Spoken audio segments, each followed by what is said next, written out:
All right, fantastic. Thank you guys for joining me today. My name is Emily Simpson and I am Select Path's Education Specialist. So prior to me joining the world of benefits, I worked full-time in the fitness and health industry as both a coach and a manager with quite a large focus on learning and development. So it's been an interesting transition to say the least, and to some people's surprise, there are quite a few similarities between the two industries, especially as the topic of employee wellness, continues to rise in popularity. So that's why I thought today's topic of stress management would feel really fitting, because even though I can't see a raise of hands right now on Zoom, I'm sure that a vast majority of us, if not all of us, would say that we have indeed experienced bouts of stress in our lifetime. So as a coach and as someone who discusses healthy living on a regular basis, I really wanted to dive a little bit further into those stress management techniques and activities beyond the more traditional approaches that we might be familiar with, or ones that have been discussed in previous Exemplifies, which you can always check out on the Select Path YouTube page. Which takes us to our agenda. So Jeff is on the call and he's our marketing communications coordinator, and he'll be monitoring the chat for me, but always feel free to put your questions into the chat throughout the presentation to make sure they're at top of mind, and I'll make sure to have time to answer them all at the end today. So what is stress? As we begin, we might know that stress is this natural, both physiological and psychological response to any sort of perceived threat or challenge. So when we experience stress, our body is going to release these hormones such as adrenaline and cortisol. And these hormones are going to increase our heart rate, increase our blood pressure, our breathing rate, and can sharpen the senses and improve our cognitive function.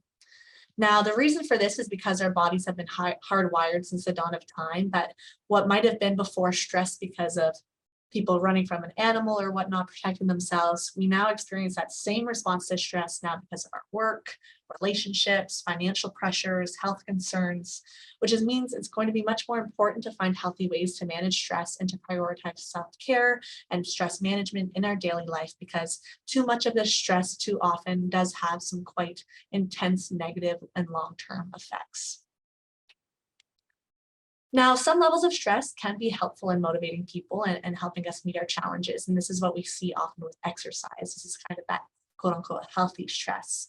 I used to teach boot camps and the participants were certainly far from relaxed in those.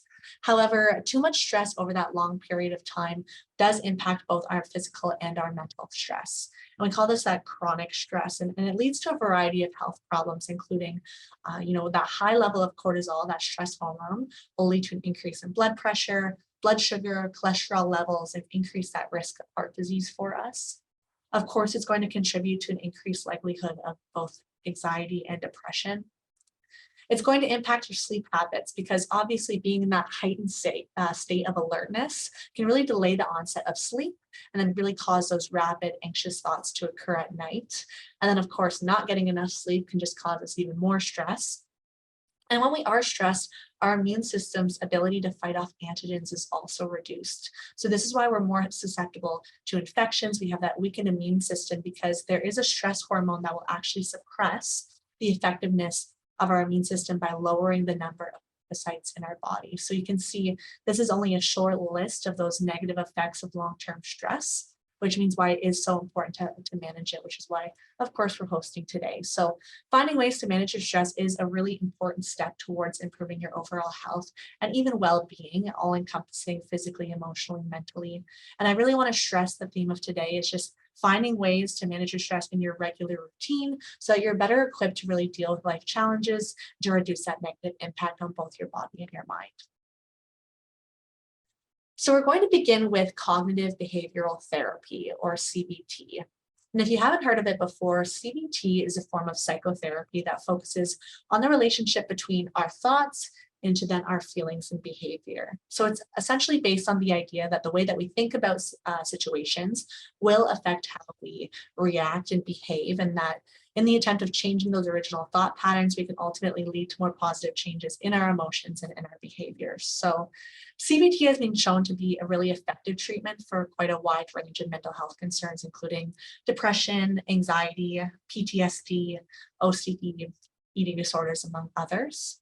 And there are many different forms of CBT. So for example, one of the most popular techniques is known as cognitive restructuring. In cognitive restructuring, you're going to identify any unproductive ways of thinking You're going to then learn to catch yourself thinking those thoughts, actively stop the thoughts or rejecting them, and then replacing them with new, more productive ways of thinking. So if you were to participate in a method such as this, it might flow something like this. So if you're experiencing social anxiety and you are avoiding social situations as a result, this, or let's say you can think of somebody in your life that experiences social anxiety, might cause them to feel isolated, increased feelings of loneliness, unhappiness. So through CBT, a therapist would work with an individual to identify and challenge the negative thoughts and beliefs that are contributing to their anxiety. So for example, somebody in this situation might be thinking, oh, everyone will judge me, or maybe I'm not interesting enough to talk to. And these thoughts can then be replaced with a more balanced or realistic approach, such as, maybe some people might judge me, but not everyone will. Or, I have really interesting things to say and people will actually enjoy talking to me. The therapist might also use exposure therapy to gradually expose individuals to social situations, starting with those less challenging situations and of course building up to the more difficult ones. And then the individual also learn relaxation techniques such as deep breathing to help manage those physical symptoms in the face of that anxiety or those situations that cause them stress.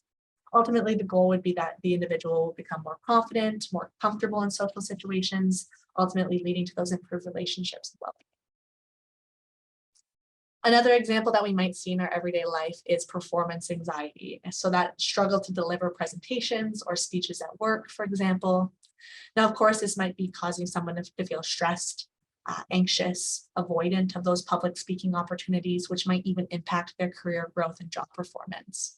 So by using CBT, a therapist would work with the individual, identify and challenge those negative thoughts again that are contributing to the anxiety. So instead of thinking, I'm going to embarrass myself in front of everyone, or I'm not good enough to deliver this presentation, those thoughts can then be replaced with those positive and realistic ones, such as, I've prepared well for this presentation and it's okay if I make mistakes because then I can then learn from them.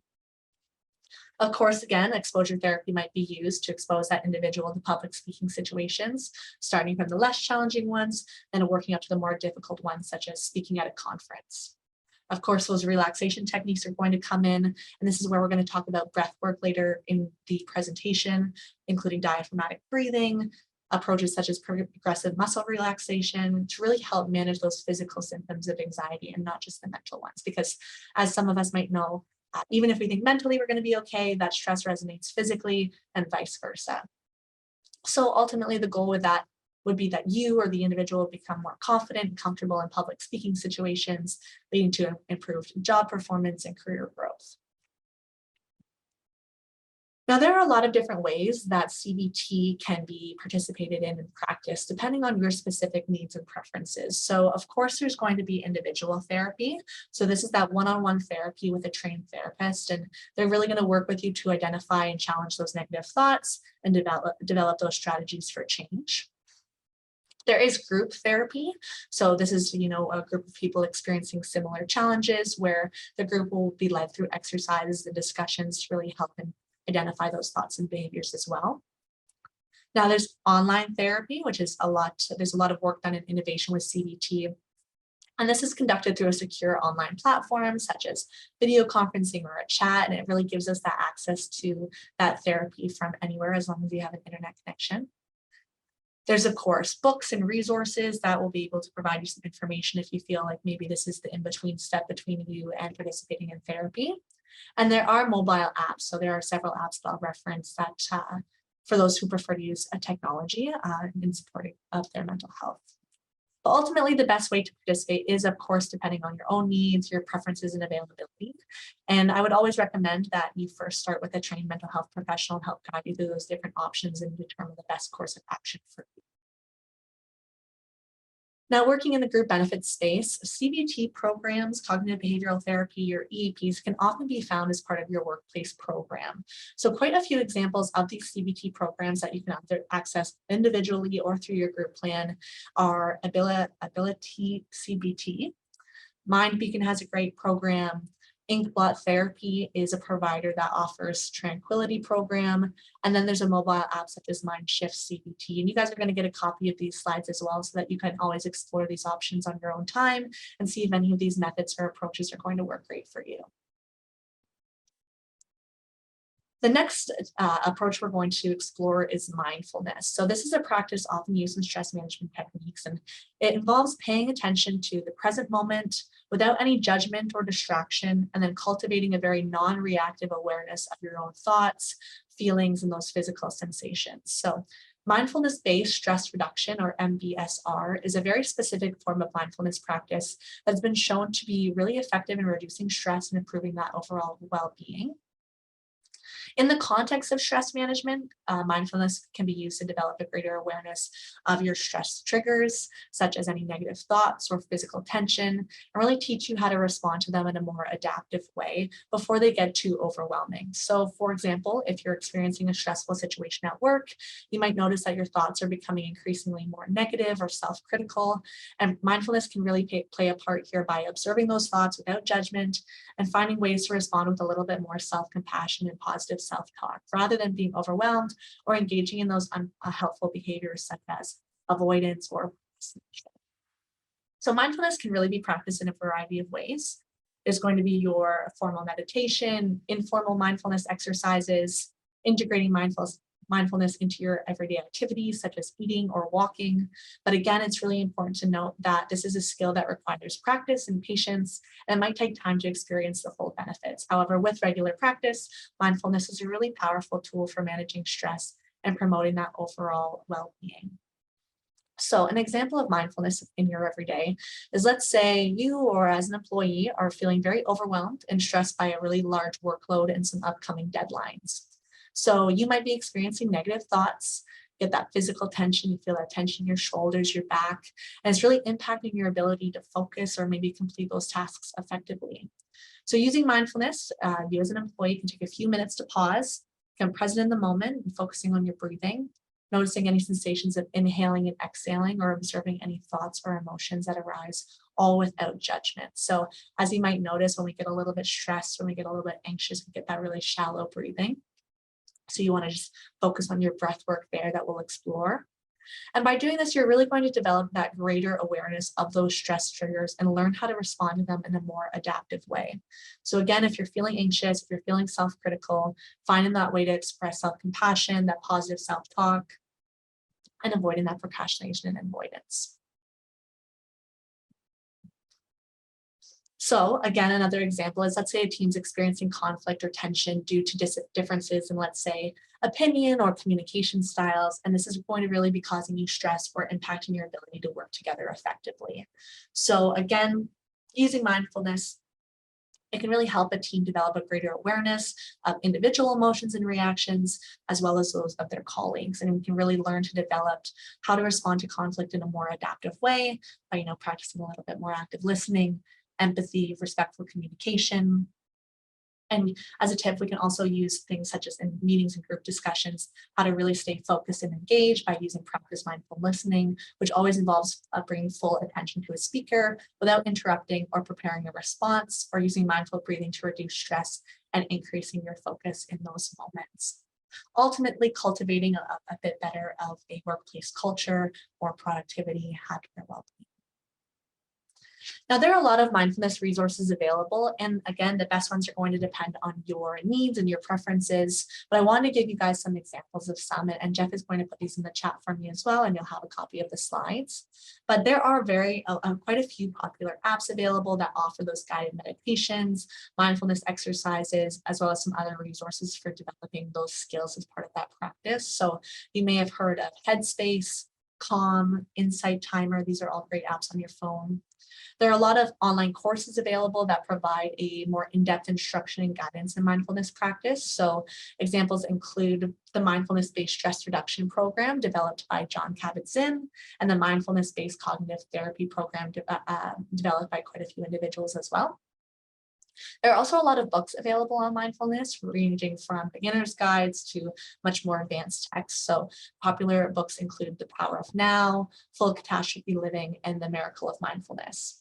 And then, of course, there are always a lot of websites and online resources available to you that offer those free mindfulness resources, including those guided meditations, articles, and videos. So really the best mindfulness resources will depend on your personal preferences and goals, and it might be helpful to explore a variety of resources and experiment with different techniques to really figure out what works best for you.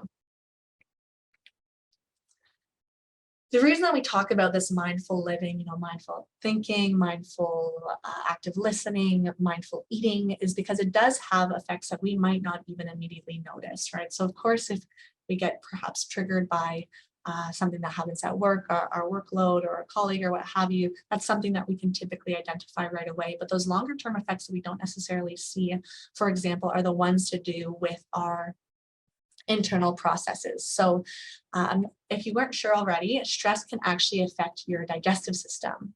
What happens is it can reduce your blood flow to your digestive system. So when you experience stress, that body's fight or flight response, so when everything's rising, our cognitive functions are being activated.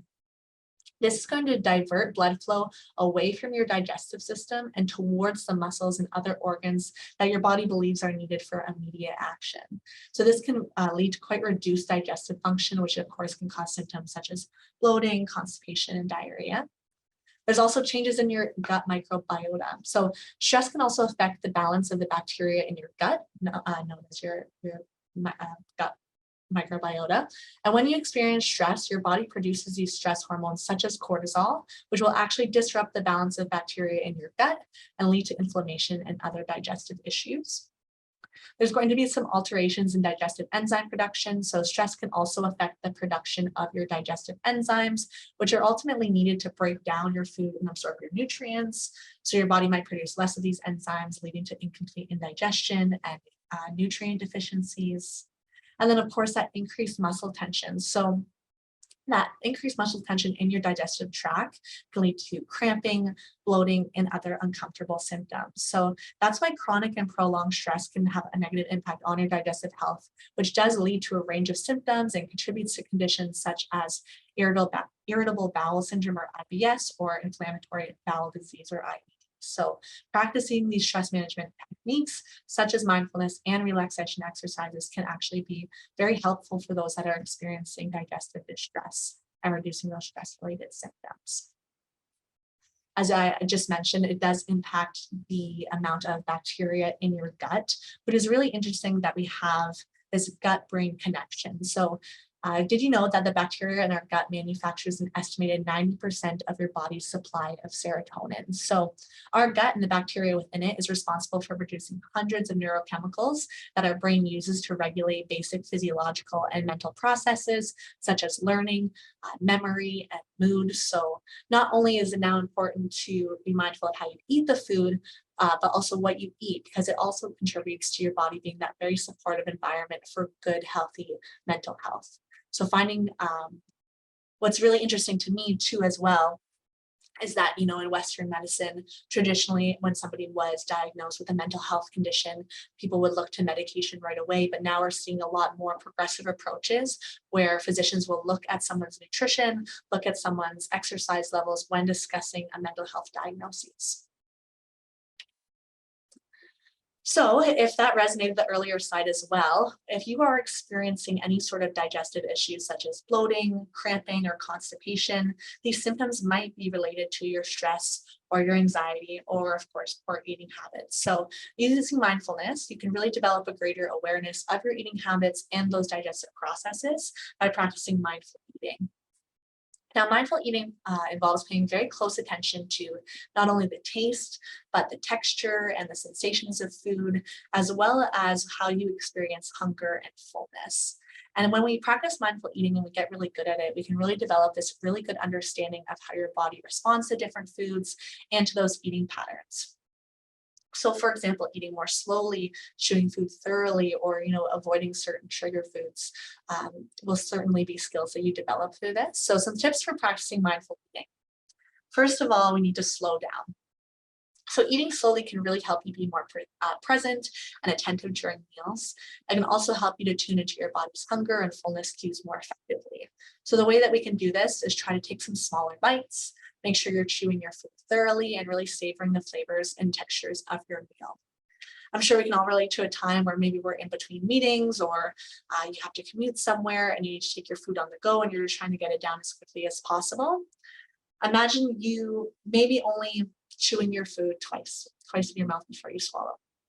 we're actually supposed to chew our food about 34 times before we swallow it to optimize digestive breakdown. Now that is a lot, but you can imagine how much your food is broken down by that point, as opposed to if you just took 2 bites of something and swallowed. Your body's going to have to work a lot harder, might not be very happy with you, which is going to cause that bloating or that distress within your digestive tract. I also recommend that you remove distractions. So eating while distracted, such as while watching TV or scrolling through your phone, really makes it difficult to be present and fully engaged in your eating experiences. So I'm not saying that every time we can provide a quiet or calm environment, but we want to make sure that you're very mindful, because we're going to be paying attention into those hunger cues. So there are quite a few studies done. There was one done where people were given stale popcorn in a movie theater and seen how many people just continued to eat the popcorn despite it being, I think, several days or if not a week old. And that's just because due to the distraction, we couldn't even tell if we were enjoying it, if we were full, or if we were hungry from it. I'd also recommend to tune into your senses. So before taking a bite, this is a very more, I would say, advanced method of mindful eating, but take a moment to look at your food, notice the colors, the textures, and the smells. Notice how your body feels as you consume the food. And this is also, when I talk about this, is talk about, do you even enjoy the food that you're eating? Sometimes we resort to those fast food options, which are always sometimes delicious, but when you really pay attention to the senses and how you're feeling as you're eating it, you might think otherwise.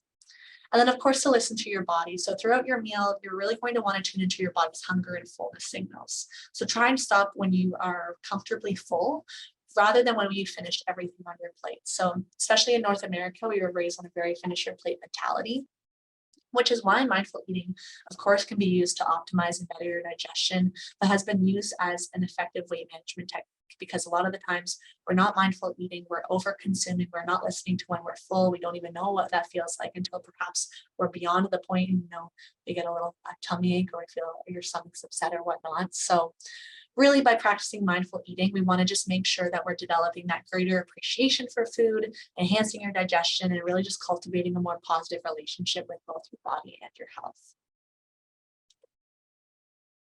So mindfulness and meditation are very closely related concepts, but they do have important differences. So we just chatted about mindfulness, and that's a state of awareness in which you're fully present and attentive to your thoughts, your feelings, and your surroundings. It involves paying attention to your present moment experiences with curiosity and openness, and without judgment or distraction.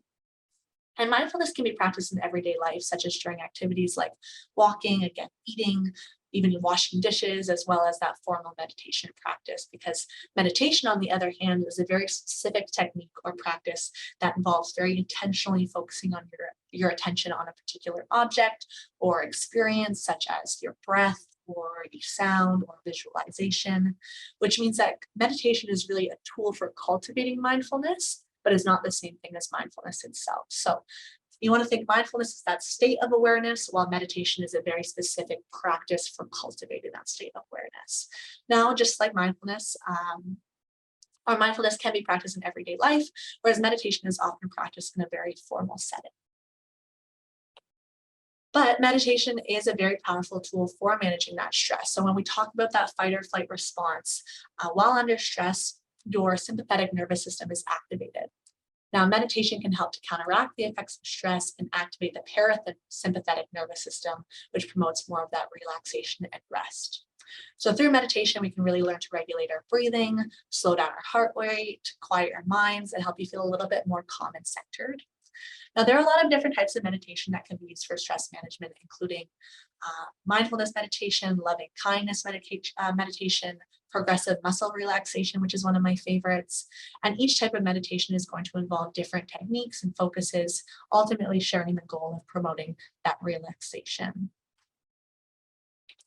A few resources that I like to use for meditation. Before, I believe there was a bit of a stigma that, there's no way I could sit and keep my mind quiet for 30 minutes. And honestly, at first, neither could I, which is why there's so many great resources. I've included ones here from online on YouTube from Goodful. They've got some really great 5-10-minute meditations focused, on that self-compassion, on anxiety for beginners to get started. There's going to be those apps, Insight Timer, Headspace, Calm. Those are really great. And I always encourage you to check out if there are meditation classes near you that you can do in person, so you can really get that hands-on approach to exactly what you need to tap into to make this effective for you.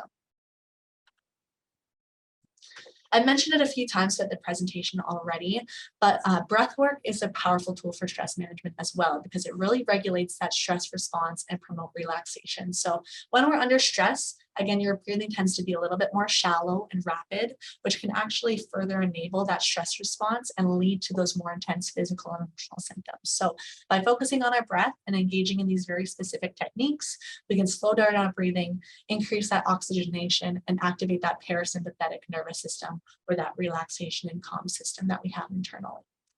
So there are a lot of different types of breathwork techniques, including deep breathing, diaphragmatic breathing, and alternate nostril breathing, among others. And by incorporating these into your routine as well, you're going to be able to learn how to get that greater resilience to stress and improving your well-being. A really interesting resource about breathwork is this man called Patrick McGowan came out with a book called The Oxygen Advantage. So the simple, scientifically proven breathing techniques for a healthier, slimmer, faster, and fitter you. And this book actually was introduced to me while I was in the fitness and health industry as a means of understanding breath work for performance purposes.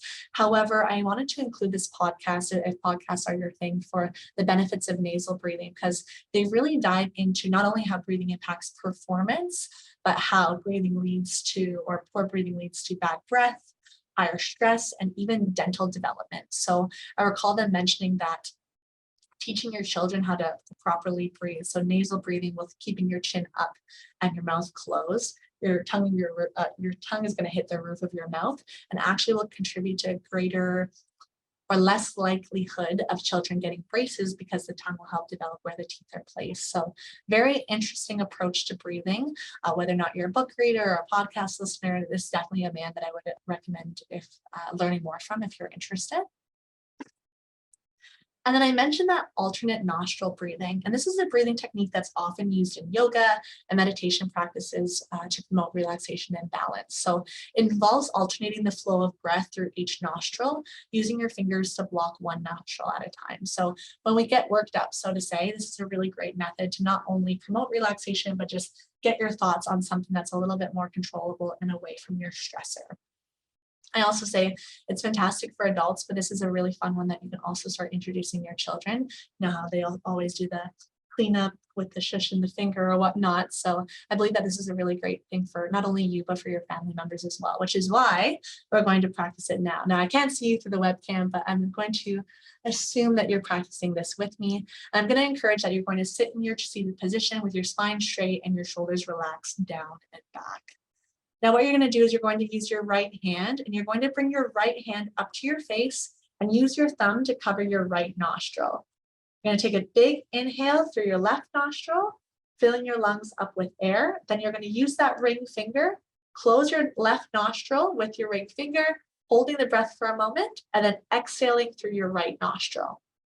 You're then going to release your completely through your right nostril, and then you're going to inhale again through your right nostril. Use your thumb to cover your nose, hold the breath for a moment before letting go of your ring finger and exhaling through your left nostril. Big exhale, you're going to inhale again, block that left nostril, hold it, release the thumb, breathe out the right side, breathe back in through the right side, block that nostril, open up the left side, breathe out. Breathe in again, block that nostril, release the right side, breathe out. And we're just going to do this a few more times, slowing the breath, seeing if you can increase the amount of seconds that you're breathing in and out each time. Deep breath in, block, release, breathe out. Deep breath in, block, release, and let out. So you can see not only is this a bit of a distraction technique that can really pull us away from those triggers, but it can really help by being able to calm the mind, reducing any sorts of senses of anxiety, and just promote that overall relaxation. So very simple yet effective technique that can be practiced, anytime, anywhere. And there are many different activities that can relax the body and mind, and of course the different apps that cater to each. And Really, these activities work by focusing your attention on something other than your stressors and by helping your physical body to relax. So I mentioned that there's a technique such as progressive muscle relaxation. If you've done a yoga class before, this is very quite often in your participated in yoga practices. This is one of my favorites as well because it involves tensing and then relaxing different muscle groups in the body, really helping to release tension and promote that relaxation. So especially like, let's say we're picturing we're at our desk, but we might not even notice is as our day goes by, as we get more stressed, our traps, those neck muscles rise, our back gets tight, we close in, causing our chest muscles to get quite tight. We just hold ourselves in this very rigid position that's not allowing for a lot of airflow. It's going to contribute to that shallow breathing, enhance those stress symptoms and whatnot. You might be familiar with yoga practice as techniques such as visualization. So this involves creating that mental image of a very peaceful and calming scene, such as a beach or a forest. You might hear the quote, going to your happy place. You've got yoga, which is your mind-body practice that really combines, physical postures, breathing techniques, and meditation. You might have heard of Tai Chi, which is very gentle martial art that combines very slow flowing movements with deep breathing and meditation, ultimately promoting not only that relaxation, but also balance. And then even massage. Some massage therapy involves the manipulation of our body's soft tissues, which can really help us get rid of that physical tension that we might feel.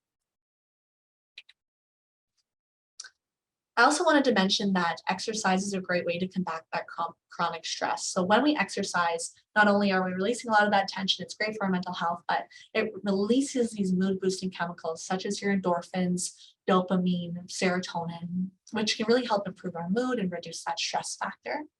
Regular exercise is really helpful for our bodies to cope not only with our stress, but it also increases our heart rate variability. And this is just a fancy way of saying that our heart becomes faster and better at adapting to stress. So the next time you're feeling a little overwhelmed, I always recommend going for a walk, going to the gym, perhaps doing some yoga. And I really think your body and mind will thank you for it. Because when we find ways to manage your stress, we really are taking that important step towards improving your overall health and well-being. And by making this stress management a regular part of your routine, you'll be better equipped to deal with life's challenges and reduce the negative impact that stress can have on your mind and body. I'm going to open the floor to any questions. Thank you guys so much for joining me today. I hope you've been able to pull something away, whether or not it's a resource or a practice that you're interested in trying.